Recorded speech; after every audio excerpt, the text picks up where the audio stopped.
Lalu apa sih warna doktrin atau warna dari gereja Yesus Kristus Allah Esa? Sesuai dengan nama sinodenya, gereja Yesus Kristus Allah Esa, maka kami memiliki warna tersendiri. Kami memiliki doktrin Allah Esa.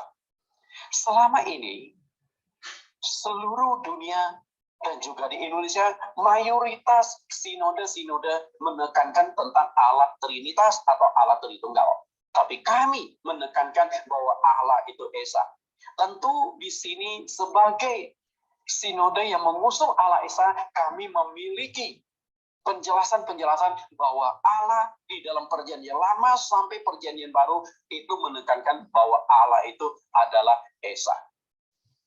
Karena itu, bagi Bapak Ibu yang mungkin menemukan bahwa Allah Esa adalah satu ajaran yang alkitabiah, mari bergabung dengan kami menyambut dengan penuh sukacita. Nah, sebagai Allah Esa, penekanan kami, siapakah Allah Esa itu? Tidak lain, yaitu Yesus Kristus. Karena itu pemahaman kami bahwa Yesus Kristus itu adalah Allah yang Maha Esa, Yesus Kristus adalah Allah yang Maha Kuasa, Yesus Kristus adalah Allah yang Maha Besar, Yesus Kristus adalah Allah Sang Pencipta, dan Yesus Kristus itu adalah Allah Sang Juru Selamat. Yesus Kristus adalah Allah yang menjadi manusia. Allah yang inkarnasi menjadi manusia demi menjalankan misi penyelamatan. Karena itu penekanan kami bahwa Bapa, Anak, dan Roh Kudus itu pribadi yang sama, hanya konteks waktu. Dia bekerja di waktu yang berbeda. Perjanjian lama sebagai Bapa, kemudian di zaman transisi dia sebagai anak, kemudian setelah pekerjaannya sebagai anak selesai, dia naik ke sorga, maka perannya itu adalah Roh Kudus. Dan tiga-tiganya itu sebenarnya adalah diri Yesus Kristus yang bekerja di tiga masa yang berbeda. Secara prinsip, pemahaman tentang Allah ada dua konsep. Konsep pertama itu adalah doktrin Allah Tritunggal atau Trinitas. Nah, mereka yang menganut Allah Tritunggal itu punya konsep seperti ini. Bapa tidak sama, atau Bapa bukan anak, anak bukan Roh Kudus, kemudian Roh Kudus bukan Bapa. Tetapi Bapa itu adalah Allah, anak adalah Allah, Roh Kudus juga adalah Allah. Nah, disinilah perbedaan kami. Di mana letak perbedaannya? Kalau Bapak Ibu lihat gambar yang di sebelah kanan masih sama, tapi setelah itu kami ubah sedikit, yaitu adalah. Dengan kata lain, Bapa adalah anak, kemudian Bapa adalah Roh Kudus, Anak adalah Roh Kudus. Karena Allah itu roh, dia bisa menjadi keseluruhan. Nah, Anak adalah Allah, Bapa adalah Allah, kemudian Roh Kudus juga adalah Allah. Apa yang mendasari pemahaman kami seperti ini? Kita lihat di dalam 1 Yohanes pasal 5 ayat yang ke-7. Sebab ada tiga yang memberi kesaksian di dalam sorga, Bapa, Firman, dan Roh Kudus. Dan ketiganya adalah satu. Tiga adalah satu. Artinya, Bapa, Anak, Roh Kudus itu satu pribadi yang sama. Itu masalah yang kami jelaskan. Nah, tentunya untuk memahami lebih jauh tentang doktrin Allah Esa ini, kami memiliki mata pelajaran, kami memiliki YouTube tersendiri yang Bapak Ibu bisa kunjungi di YouTube kami, yaitu Sinode GYAE.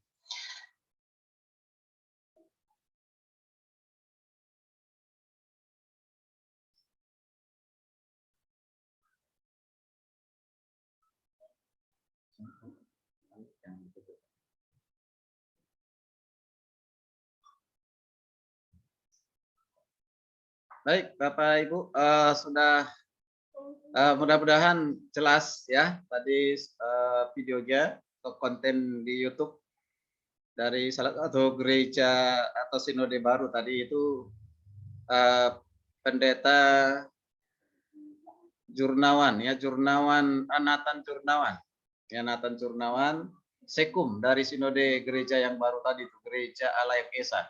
Ya, Sekum di situ saya kenal beliau Dan pernah kita juga undang dulu waktu kita malam misi sekitar tahun 2016 ya. Ya, 2016 malam dana di Bekasi, di Grand Mall Bekasi. Beliau narasumbernya berbicara tentang misi, waktu itu sangat bagus sekali. Memang beliau S2-nya S2 misi ya, S2 misi. Nah, beliau coba berbicara tentang doktrin ya, salah satunya doktrin alat Tritunggal ya, alat Tritunggal. Artinya ya kita tadi sudah dengar ya, dari pengajaran beliau tentang alat Tritunggal yang tidak mengakui alat Tritunggal ya, tapi semuanya adalah Esa. Saya berikan kesempatan kepada Bapak Ibu untuk memberikan masukan, tanggapan tentang ajaran beliau ya.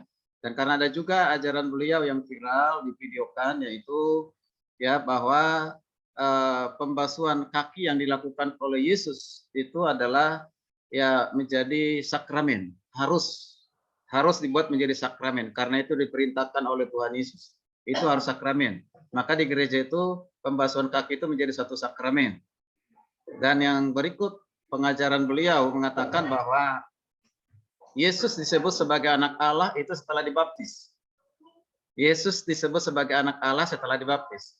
Berarti sebelum dia dibaptis, dia bukan anak Allah. Kira-kira seperti itu. Nah, karena Yesus itu adalah dibaptis menjadi anak Allah, ya seharusnya orang percaya mengikuti keteladanan Yesus. Yaitu ketika kita dibaptis, disitulah kita disebut sebagai anak Allah. Sebelum menerima baptisan, kita menjadi anak Allah. Tapi hari ini yang kita tanggapin yang tadi video yang barusan saja. Silakan. Siapa yang memulai silakan.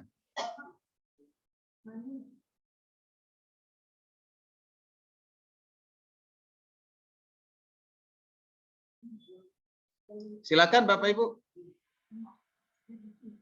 Jadi tangkap kan pasti ditangkap lah tadi itu ajarannya beliau. Mengutip tadi 1 Yohanes 5 ayat yang ke-7 ya. Ayat ke-7 sebagai dasar ya, dasar pendukung dari pengajaran atau pernyataan beliau. Yuk, silakan.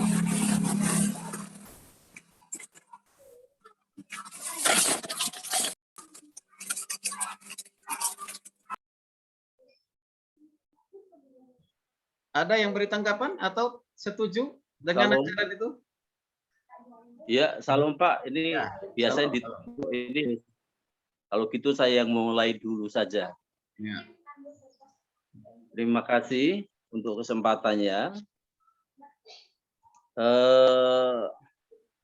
Yang dipaparkan daripada beliau tadi dan dia termasuk sini yang baru, ajaran yang baru juga. Saya sampai sekarang ini tidak setuju dengan pendapatnya beliau. Allah yang Esa itu saya setuju, tetapi yang berikut-berikutnya penjelasannya itu adalah tidak. Sementara saya masih tetap mengakui bahwa Allah itu Allah Tritunggal, Bapa, Putra, dan Roh Kudus yang memang berbeda, tetapi tetap satu, yang merupakan satu yang tidak kita masukkan di dalam logika kita, tidak bisa diakal-akalin, dan juga tidak bisa masuk kita jelaskan sedemikian rupa. Tapi Allah Tritunggal itu hanya kita bisa terima dengan iman, masuk dalam iman. Kalau kita tidak lakukan itu, maka dijelaskan apapun juga akan menjadi rancu, bahkan akan menjadi salah. Jadi menurut saya, biarkan saja Bapak itu, mudah-mudahan Pak dosen kalau sudah ketemu sama beliau, dan akhirnya bisa bertobat dan mengakui juga bahwa Allah kita adalah Allah Tritunggal, Allah yang Esa betul, tetapi Allah kita adalah Allah yang Tritunggal. Yaitu 3 di dalam 1, 1 dalam 3, yang merupakan satu yang tidak bisa kita masukkan di dalam logika kita, dan juga kita tidak bisa kita jelaskan sedemikian rupa, tetapi hanya bisa kita terima di dalam iman kita kepada Dia. Sekian Pak, terima kasih. Baik, terima kasih Pak Daniel Marjimin. Silakan yang lain.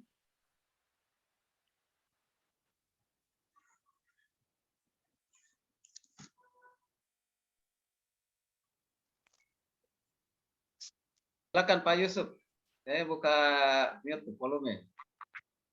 Oke, terima kasih untuk kesempatan yang diberikan kepada saya. Seperti yang Pak Marjimin katakan, bahwa kita memang mengakui Allah itu memang esa, tetapi dalam keesaan itu Allah adalah Tritunggal. Nah, Bapak yang tadi kita lihat video itu, saya melihat bahwa mungkin karena terlalu pintar, jadi dia memakai rasio, dia memakai pikiran dia. Berarti apa yang sudah dirumuskan oleh bapak-bapak gereja, berarti dia mau menolak. Sekarang kita tahu bahwa Tritunggal itu dibuat oleh bapak-bapak gereja setelah Yesus Kristus, rasul-rasul, bapak-bapak gereja. Nah, kalau kita lihat sejarah gereja, bahwa itu kan dirancang oleh bapak-bapak gereja. Nah, bagaimana dengan sekarang dia mengatakan bahwa Allah itu, Bapa itu anak, Roh Kudus itu anak, dan Yesus yang lebih tinggi dari semuanya, karena Yesus adalah Allah. Saya secara pribadi sebagai orang Kristen tidak mengakui bahwa Allah ini Bapa itu anak, Roh Kudus itu anak, tetapi Yesus adalah yang paling utama. Bagi saya, seperti yang awal pertemuan kita pertama, bahwa memang kita akui Allah itu esa, dan dia tidak ada nama. Dalam Kejadian, ketika kita lihat dalam Kejadian, waktu Musa dipanggil Tuhan, dia bertanya, siapakah engkau? Aku adalah aku. Ya, di situ dikatakan bahwa Allah itu esa, tidak ada. Tetapi dengan sendirinya secara implisit memang tidak ditulis Allah itu Tritunggal, tetapi eksplisit kita bisa melihat bahwa Ketritunggal Allah itu memang ada. Jadi bagi saya secara pribadi, saya menolak apa yang dinyatakan oleh dalam video tersebut. Terima kasih, Pak. Oke, baik.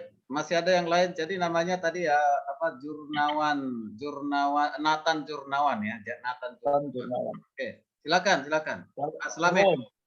Yuk. Ya Pak, saya mau sharing pendapat saya. Kalau saya masih tetap, memang sepertinya kalau tadi ngelihat itu sepertinya benar sih Pak, Allah Yesus Kristus Allah Esa tadi, mungkin bagi orang yang masih belum basicnya kuat bisa terpengaruh itu, karena penjelasannya memang logika sekali gitu. Tapi kalau saya masih berpendapat bahwa Tritunggal itu memang pribadi yang berbeda. Salah satu alasan saya, ketika Tuhan Yesus di kayu salib, Tuhan Yesus menyerahkan nyawanya kepada Bapa. Jadi seperti ada sedikit perbedaan bahwa Yesus bukan Bapa, Bapa bukan Yesus, karena menyerahkan nyawanya. Kemudian yang kedua, Tuhan Yesus ketika mau naik ke surga juga berkata memberikan penolong yang lain. Artinya juga itu pribadi yang berbeda. Jadi memang kalau dijelaskan secara logika, ini bicara iman kalau Tritunggal tentang kekristenan. Seperti bicara tentang surga, itu juga bicara tentang iman. Begitu juga tentang Tritunggal. Tapi salah satu alasan saya itu, Yesus menyerahkan nyawanya kepada Bapa, kemudian Yesus berjanji mengirimkan penolong yang lain. Jadi 3 itu Pak, Tritunggal. Itu Pak, Tuhan Yesus berkati. Baik, makasih Pak Slamet. Masih ada mungkin Bung Arthur atau siapa? Silakan berikan tanggapan. Ya, terima kasih Pak. Sejujurnya saya masih penasaran, pengen dengar penjelasan lanjutnya Pak Adolf, apa yang beliau katakan. Tetapi dari video singkat saya bisa dengan lantang mengatakan jika beliau menolak pernyataan Allah dalam 3 different personal atau 3 pernyataan dalam tiga pribadi yang berbeda, saya menolak. Saya jelas menolak. Karena itu adalah salah satu keunikan dan keajaiban dan kebesaran yang Allah nyatakan dirinya kepada manusia, dan itu memang sangat sulit untuk diterima secara logis, tetapi itu kenyataan yang tertulis bahwa bagaimana dia menyatakan dirinya kepada manusia. Seperti pernyataan Pak Slamet dari beberapa ayat yang dikutip itu jelas memberikan, saya juga mempunyai pemikiran yang sama persis dengan Pak Slamet, karena pada saat kematian itu adalah satu momen di mana beliau benar-benar salah satu bukti waktu beliau mati dan waktu Tuhan naik ke surga, Yesus naik ke surga. Nah, pernyataan yang keluar dari mulut Yesus itu adalah yang menjadi bukti bahwa itu bukan acting. Bagaimana mungkin ya aku ke dalam tanganmu aku menyerahkan nyawaku, terus mati, terus beliau langsung naik ke atas terus menjadi Bapa gitu. Nggak, itu sangat nggak logis. Betul bahwa itu adalah tiganya adalah pribadi yang esa, tetapi mempunyai fungsi yang berbeda dalam pernyataan yang berbeda, bahkan di dalam waktu yang berbeda. Jadi makanya saya mengatakan saya menolak satu, tapi yang kedua saya masih membutuhkan penjelasan penjabaran yang lebih lebar dari beliau untuk bisa mengerti lebih jauh dasar pemikiran yang beliau bisa katakan, Pak. Sejauh ini begitu dulu, Pak Adolf. Terima kasih, Pak. Baik, memang itu sudah satu pernyataan final ya dari ajarannya, kalau disingkat ya NJ aja ya, NJ ya. Ya NJ ya itu. Ya, jadi itu intinya yang saya sampaikan itu memang begitu. Jadi dengan dasar tadi salah satu menggunakan ayat yang 1 Yohanes 5 ayat yang ke-7 tadi. Jadi kita belum Ya. kasih komen tanggapan terhadap ayat dasar ayatnya nanti di ayatnya yang digunakan 1 Yohanes 5 ayat 7. Selama ini pemahaman kita 1 Yohanes 5 ayat 7 seperti apa? Karena itu yang digunakan. Ketiganya Setuju, adalah Pak. satu, ya kan? Ya, Ya, ada ya. kesaksian di sorga, Bapa, Firman, dan Roh Kudus. Nanti kalau kita lanjutkan lagi ada kesaksian, 3 kesaksian di bumi. Air, darah, dan Roh Kudus, ya kan? Ya. Nah, itu bagaimana tanggapan kita itu dengan menggunakan dasar iman itu? Nanti ada lagi ditambahkan di video satu lagi menggunakan dengan Yohanes, ya Yohanes 10 ayat 30. Aku dan Bapa adalah satu. Nah itu. Jadi itu pengertiannya menuju kepada satu pribadi gitu. Ya, silakan. Itu kita tanggapi dulu. Dasar Alkitabnya itu apakah tepat itu digunakan sebagai dasar penolakan terhadap Trinitas? Silakan.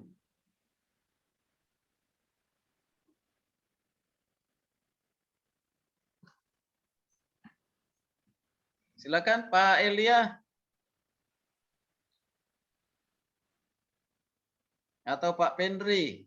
Ya, bisa satu mahasiswa lagi berikan tanggapan sesuai dengan dasar Alkitab yang digunakan tadi 1 Yohanes 5 ayat 7. Halo, salam Pak. Ya, salam. Saya mau coba beri tanggapan saya Pak. Dari video tadi Pak. Ya, silakan Pak. Ya, Hermanus. Ya, kalau kita lihat dari penjelasan dari Pak Nathan tadi bahwa dia mengatakan di situ karena dia melihat ada kata kalimat ya dari ketiganya adalah satu. Jadi dia menganggap bahwa tiga pribadi itu satu. Jadi dia kalau kita lihat kan tadi ada siklus yang dibuat bahwa dia bilang Allah adalah roh. Yesus adalah roh. Jadi menurut saya bahwa di situ sangat keliru sekali yang dibuat oleh beliau. Kenapa saya bilang keliru? Bahwa dia menyatakan itu hanya adalah keseluruhannya adalah kesatuan gitu. Tapi kalau kita lihat bahwa Allah yang kita percaya Tritunggal, yang ketiganya adalah berbeda, ya, memiliki di dalam kesetaraannya sama gitu kan. Itu. Jadi kalau lihat ayat selanjutnya bahwa di situ kan kesaksian tentang anak Allah ya. Jadi menurut saya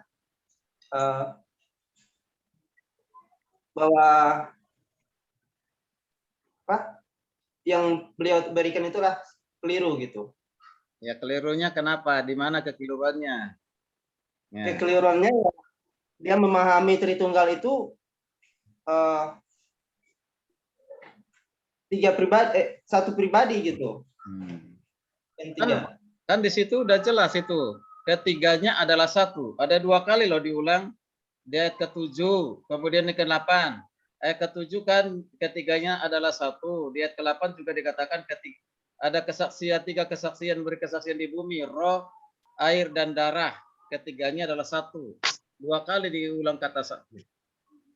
Nah, ini kata satu ini yang perlu dipahami. Apakah itu maksudnya satu pribadi, tiga-tiganya, atau satu yang lain?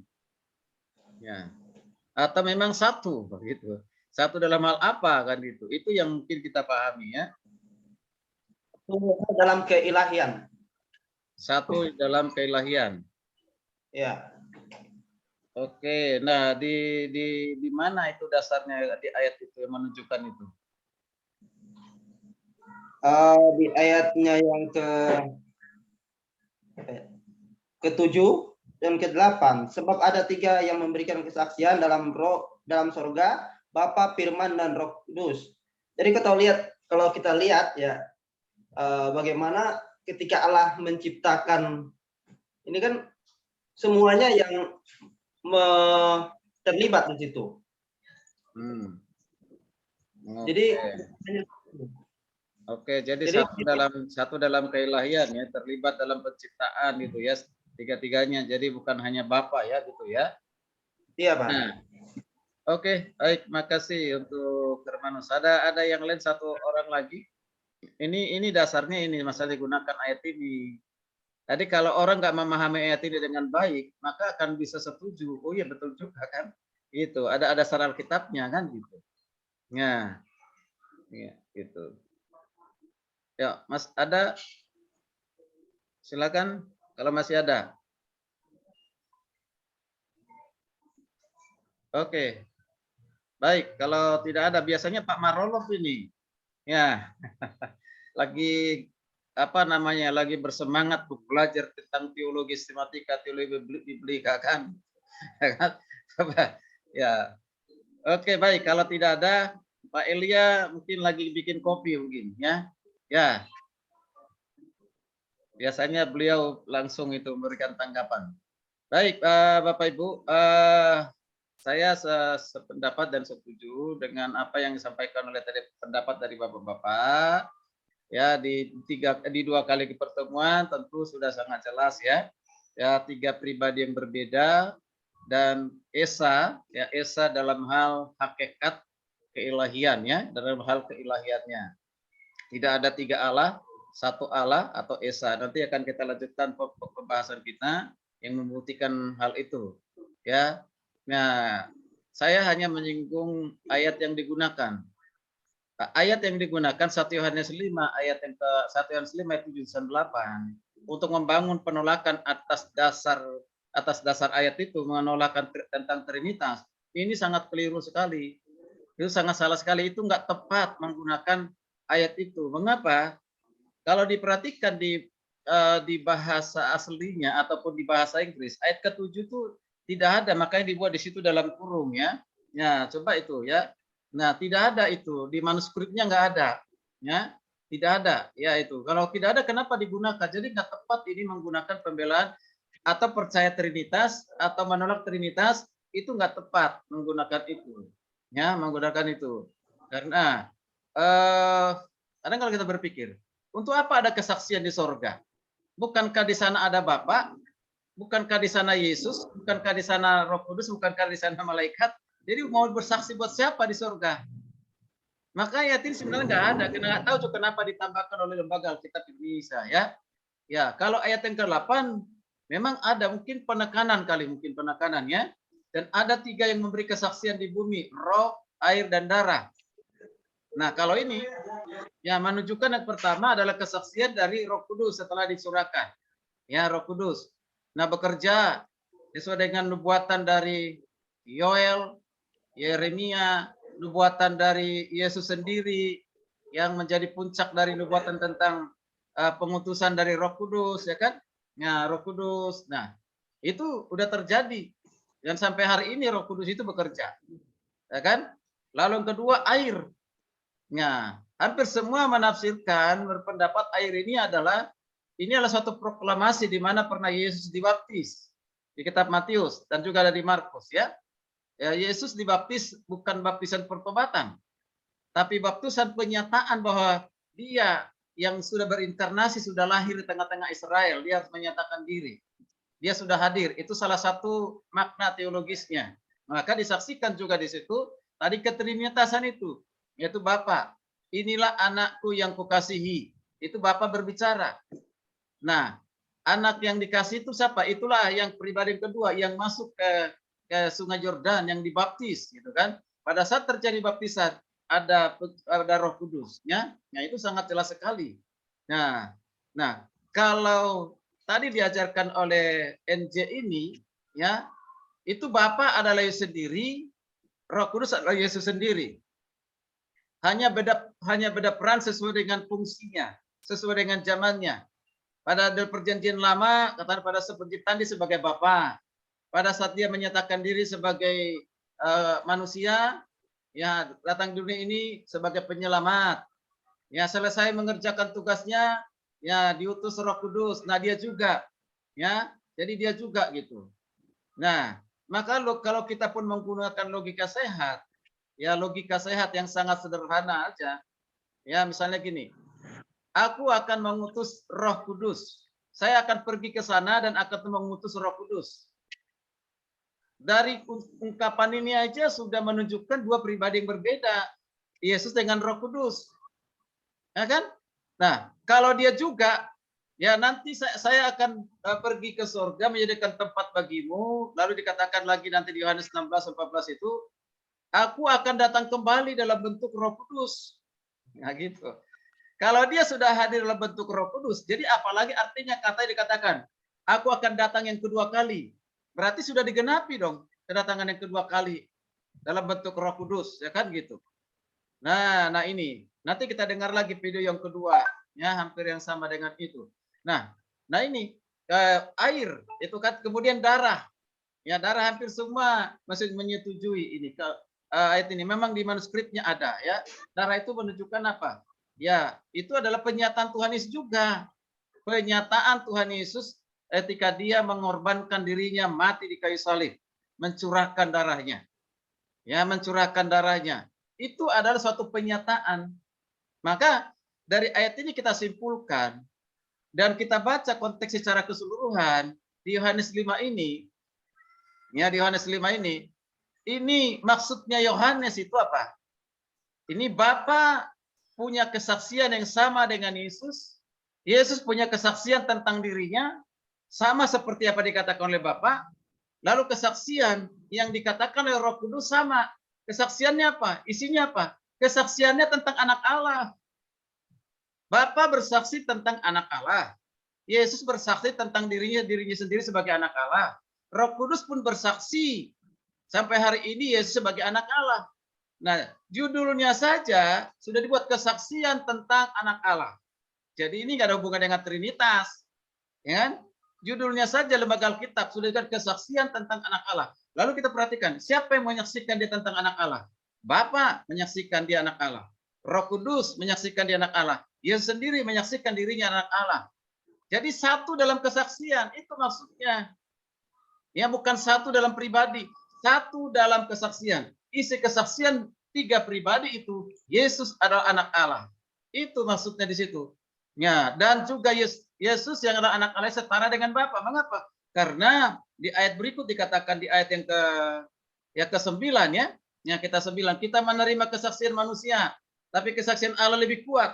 Sebab demikianlah kesaksian diberikan tentang anaknya. Luar biasa, kesaksian tentang anak Yesus Kristus. Barang siapa yang percaya kepada anak, ia mempunyai kesaksian itu. Dan diri bang siapa tidak percaya kepada Allah, ia membuat dia menjadi pendusta. Karena tidak percaya kepada kesaksian yang diberikan tentang anaknya. Ini bicara tentang anaknya. Semua anaknya. Ya kan? Lalu kita lanjutkan di ayat 11. Dan inilah kesaksian itu.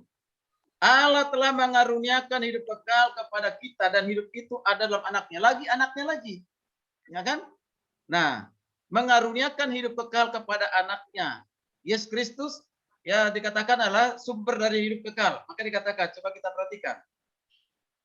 Barang siapa memiliki anak, ia memiliki hidup. Barang siapa tidak memiliki anak, ia tidak memiliki hidup. Nah, hidup yang bagaimana? Ini hidup kekal.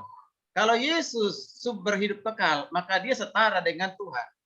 Setara dengan Bapa dengan Roh Kudus, ya kan gitu. Nah, ya maka sangat keliru sekali kalau ini dibuat menjadi dasar membangun penolakan kepada Trinitas ataupun membangun pembuktian Trinitas. Jangan kita gunakan ayat ini, nggak tepat.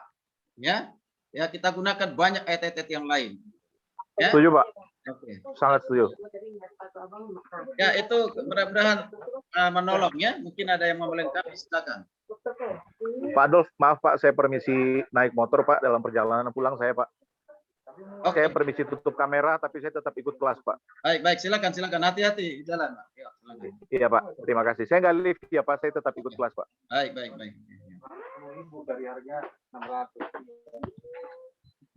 Baik, kalau tidak ada, kita lanjutkan ya.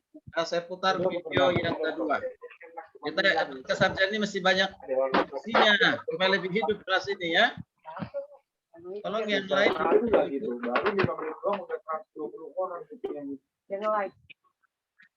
Oke, baik. Coba tolong diperhatikan lagi, saya putar video yang kedua ya. Tolong ya diperhatikan ya Bapak Ibu, nanti berikan tanggapan. Mana dia?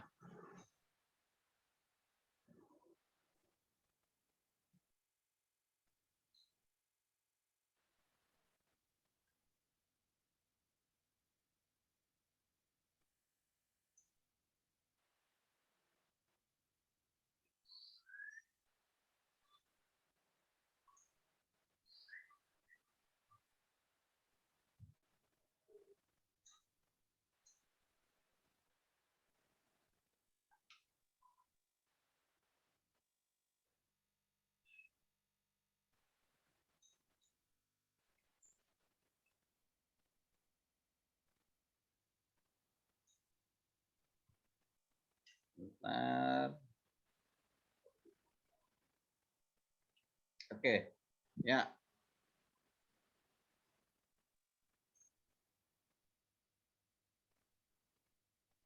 Kesimpulannya apa? Kita memperingati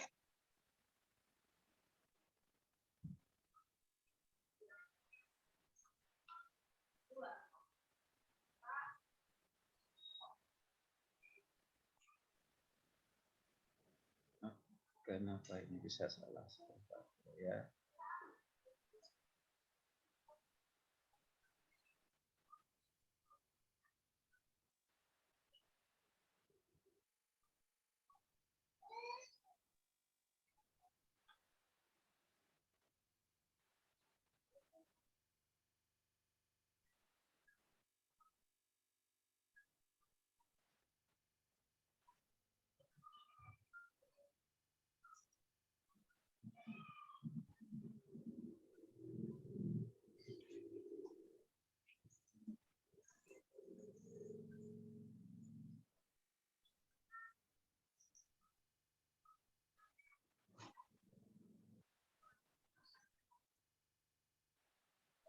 Mana dia ya? Sebentar.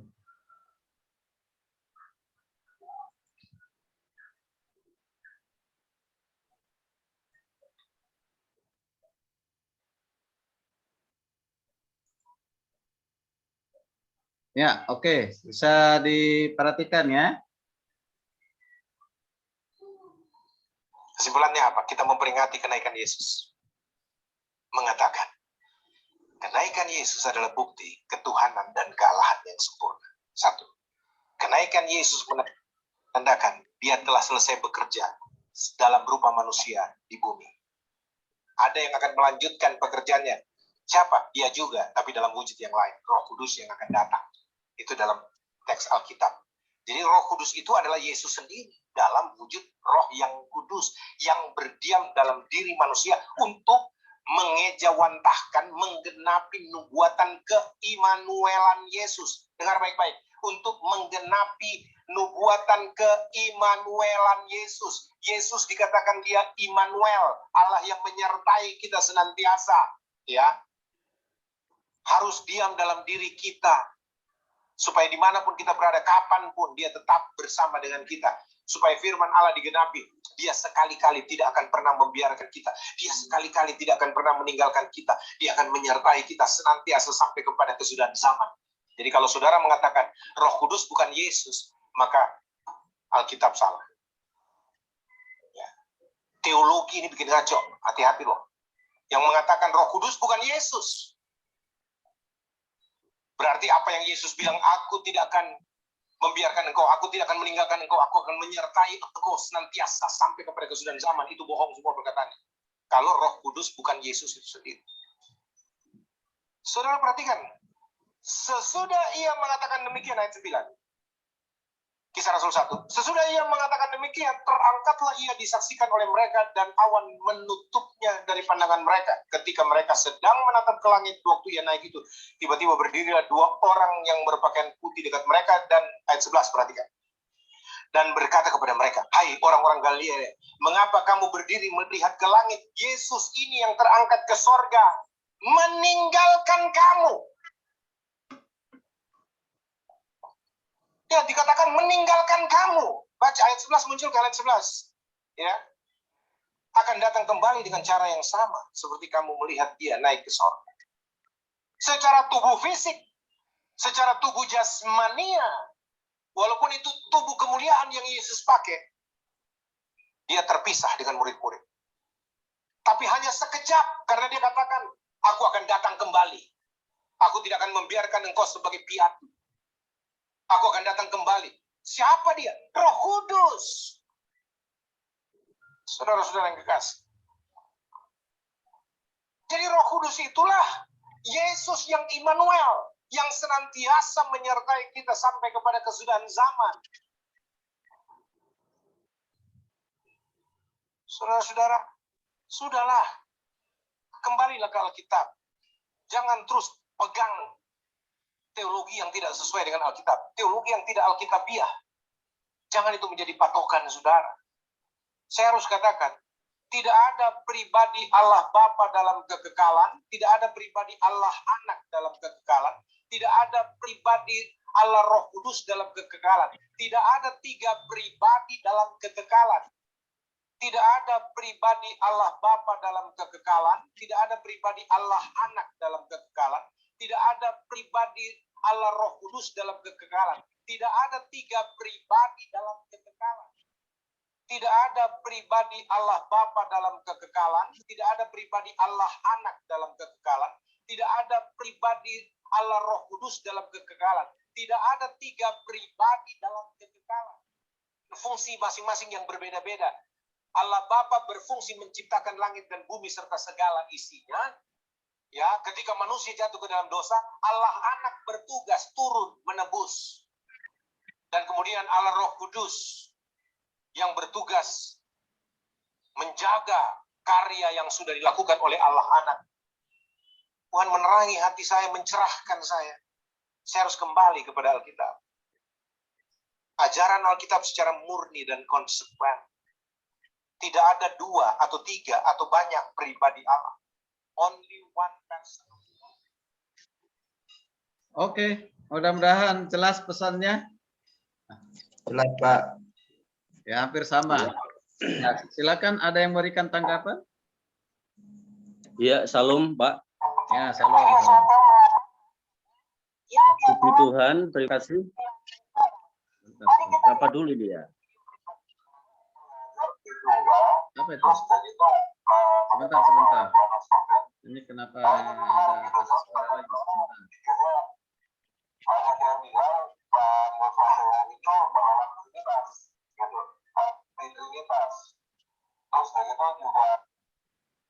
Oke, ya sempat ada putar video yang lain, masih video yang sama ya.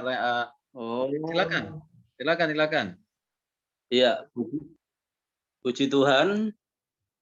Iya, sekarang ini timbul teolog-teolog yang baru, bisa dikatakan teolog-teolog yang milenial. Untuk ukur ITT Kataros yang S2 ini masih sama dengan pelajaran yang pertama, mata kuliah yang pertama, maksudnya hari yang pertama yang disampaikan Pak Sen dengan uraian yang begitu luar biasa, bagus sekali. Bisa dikatakan nggak terbantahkan tentang Allah Tritunggal itu, tetapi dengan logika daripada teolog-teolog sekarang ini, semua akan mengatakan kembali back to the Bible, kembali ke Alkitab. Ini ajaran yang benar, ini ajaran yang murni.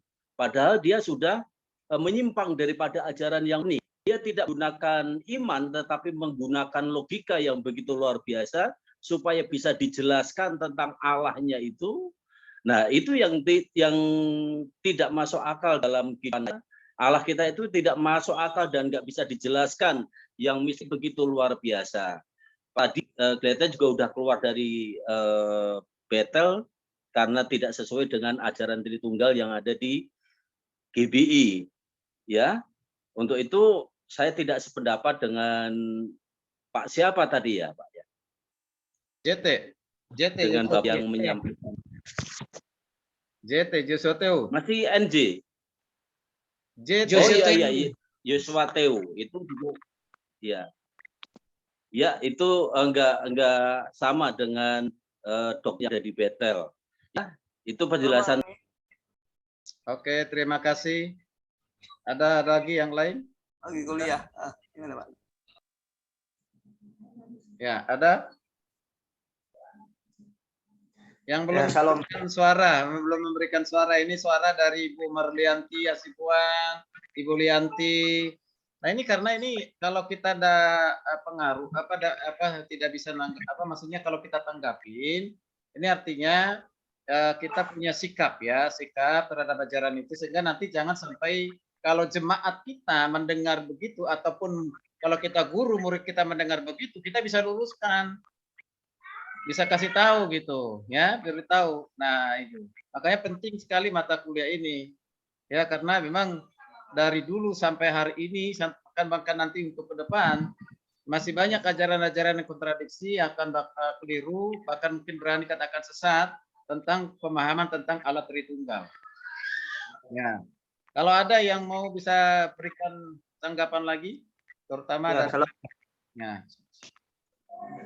Siapa Hermanus? Ya, silakan Hermanus. Tadi saya dengar di awal dikatakan bahwa Roh Kudus itu adalah Yesus sendiri. Dia menggenapi Immanuelan Yesus. Ya. Di situ dia katakan bahwa Yesus itu adalah Roh Kudus itu adalah Yesus itu sendiri. Berarti dia tidak percaya bahwa adanya Tritunggal. Ya, dia hanya percaya ada satunya Allah. Ya, kalau kita lihat kalau dari ayat yang Pak JT kasih tadi di Kisah 1 ayat 11, berarti dia tidak memahami secara benar ayat itu gitu. Di situ kan dikatakan bahwa kalau kedatangan Kristus kita akan mensaksikan sendiri, lihat sendiri seperti dia naik ke surga gitu. Nah, tapi di sini beliau katakan bahwa penggenapan kedatangan Kristus gitu. Berarti kalau Roh Kudus itu Yesus sendiri, berarti Tuhan Yesus sudah datang ketiga kali dong. Kedua kali. Nah, di sini berarti JT sangat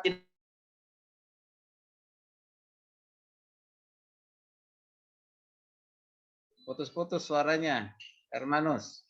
Mungkin sinyal. Keputus suaranya, nggak kedengaran. Oke. Ya, karena suaranya kayak putus. Masih ada, kalau tidak ada, maka kita akan lanjutkan. Saya, Pak. Ya, terputus tadi, Hermanus. Tapi saya udah tangkap maksudnya Hermanus itu ya.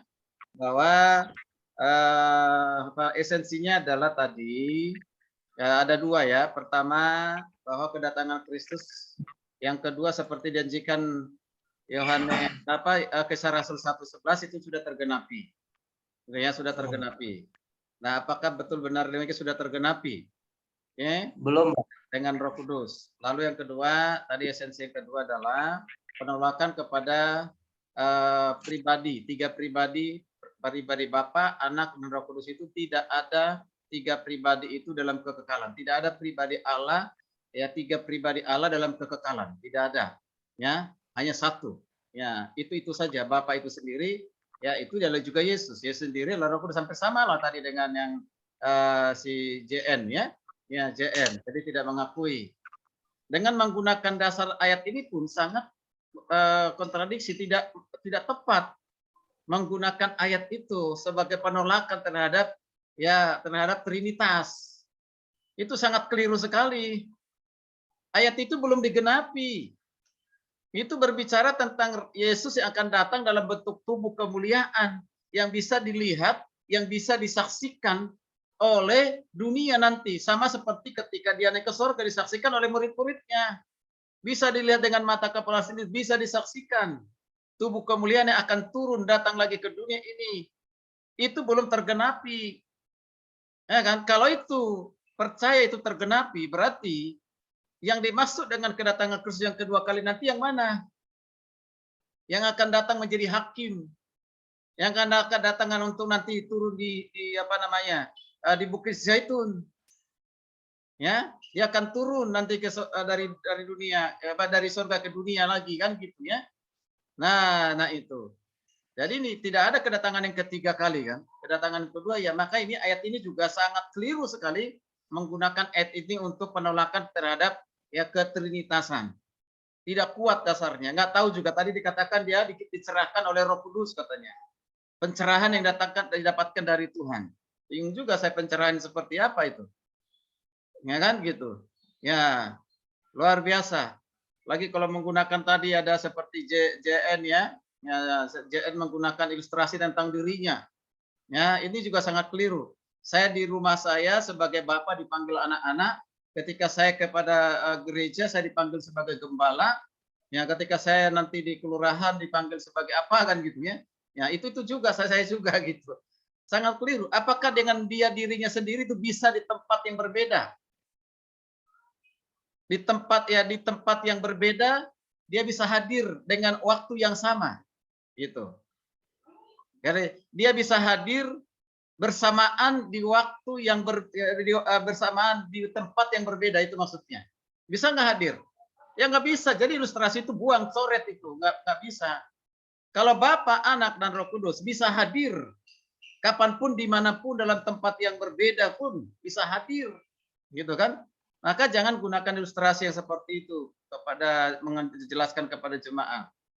Di awal kita sudah belajar bahwa tidak ada yang bisa dibandingkan dengan Tuhan, ya, atau disamakan dengan Tuhan. Tidak ada, ya, tidak ada yang bisa disamakan, ya, dan tidak ada seperti Dia, gitu.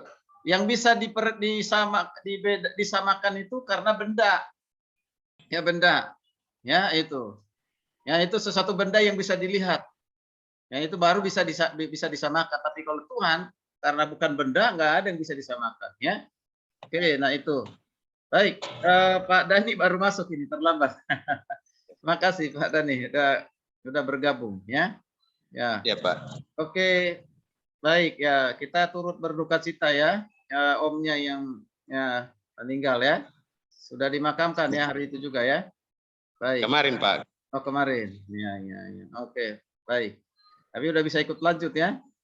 Baik, Siap, ada lagi tanggapan sebelum kita lanjut ke materi berikutnya? Ada? Kalau tidak ada, kita masuk ke materi ya. Ya, salam.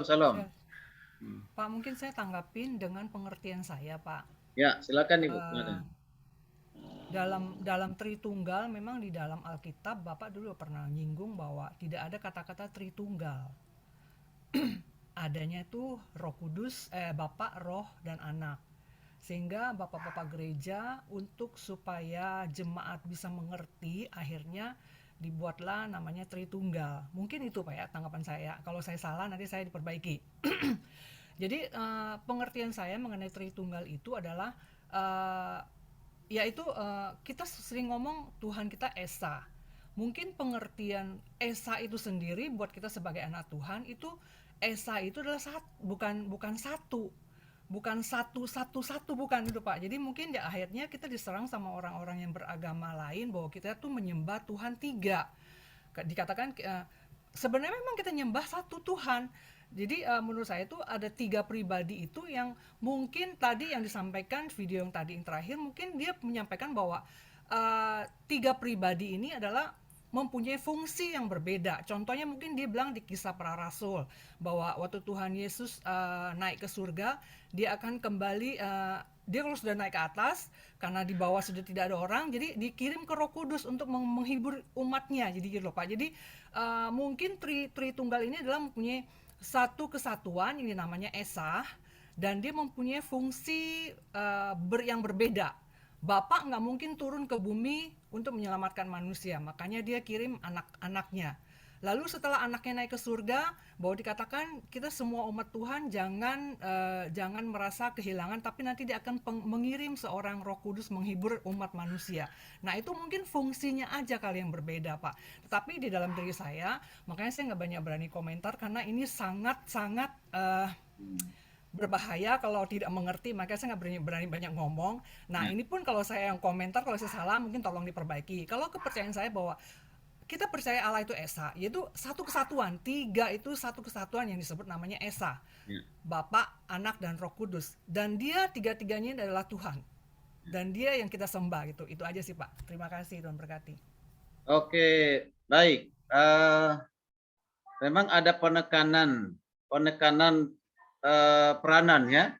Bapa sebagai pencipta, Anak sebagai penyelamat, Roh Kudus sebagai penghibur. Tapi jangan penekanan pernyataan itu seolah-olah itu hanya tugasnya Bapa, hanya pencipta, Anak hanya sebagai penyelamat, Roh Kudus hanya sebagai penghibur, gitu kan? Jadi dibatasi, ya dibatasi. Ya itu yang keliru kan gitu. Semuanya terlibat dalam segala hal. Dalam merencanakan keselamatan, Bapa, Anak, Roh Kudus terlibat, ya kan? Dalam penciptaan, dalam penyelamatan, dalam menghibur, menyertai, itu semuanya terlibat. Karena kan keesaan dalam kelahian, itu kan? Ya, keesaan dalam kelahiannya, hakikatnya, begitu ya.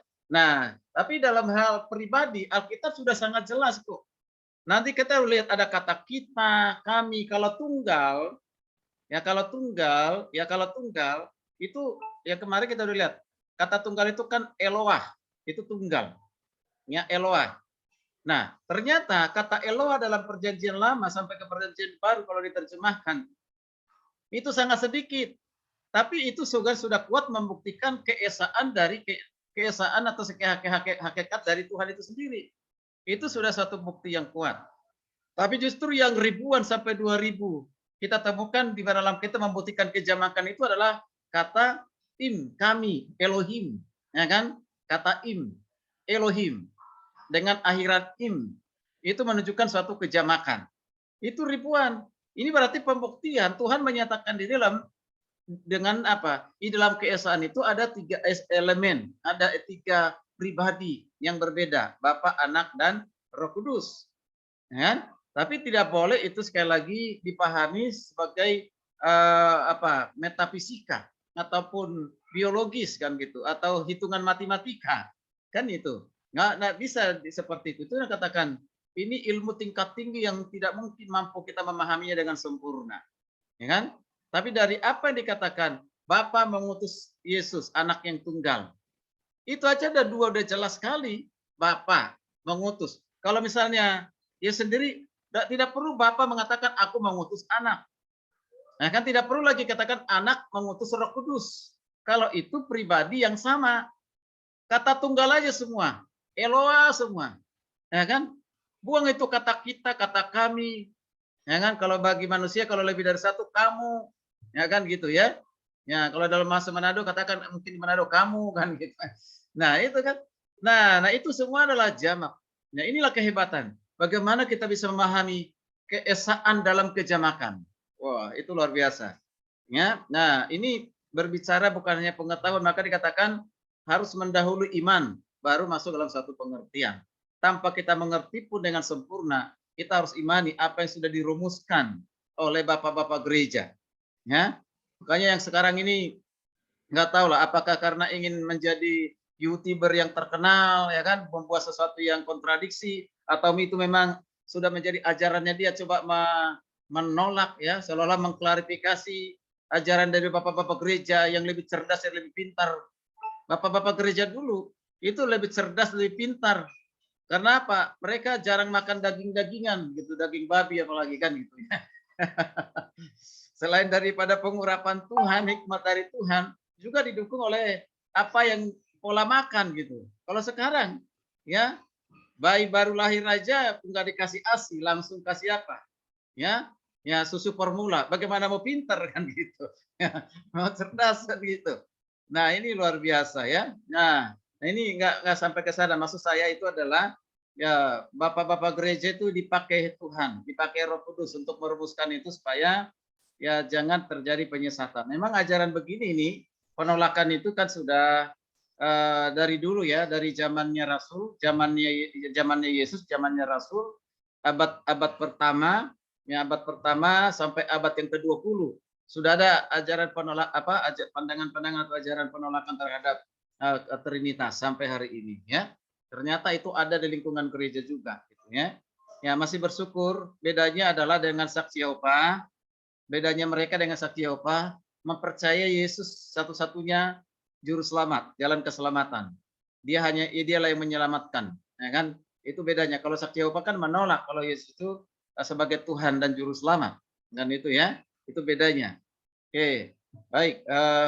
Pikir itu menjadi satu tambahan ya. Jadi sangat tidak tepat sekali kalau menggunakan Kisah Para Rasul 1 ayat 11 itu sebagai nubuatan tentang kedatangan Kristus kedua kali sudah digenapi. Nah, sudah genapi itu belum digenapi. Ya, belum tergenapi. Oke. Baik, Bapak Ibu, saya akan share materi.